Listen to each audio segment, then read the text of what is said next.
Быў праведзены аналіз ДНК, які дазваляе з адной клеткі вылучыць генетычны профіль чалавека. Ступень дакладнасці такога аналізу амаль 100%.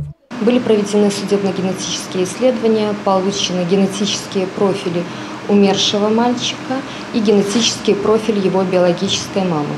Прайшло амаль 3 гады. Супрацоўнікамі крымінальнага вышуку былі затрыманы асобы, якія здзейснілі разбойны напад і рабаванне ў Барановіцкім раёне. Іх таксама праверылі на анализ ДНК. В декабре 2018 года по другому уголовному делу были предоставлены биологические образцы мужчины, чей генотип получен, профиль его генетически направлен в постановку базы АИС-ДНК для сравнения по имеющимся данным.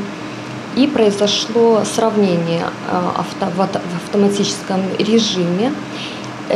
Получено подтверждение биологического родства этого мужчины с погибшим мальчиком. Пачалося далейшае разбіральніцтва справы і высветлілася, хто здзейсніў такое злачынства з дзіцем 3 гады таму. В ходе дальнейших оперативно-розыскных мероприятий мы установили причастность к совершению данного преступления местной жительницы. 37-летняя жительница города Баранович совершила данное преступление. На момент совершения преступления у нее находилось 3 несовершеннолетних детей. Подозронные мужчина и женщина затрыманы. Расследование криминальной справы продолжилось.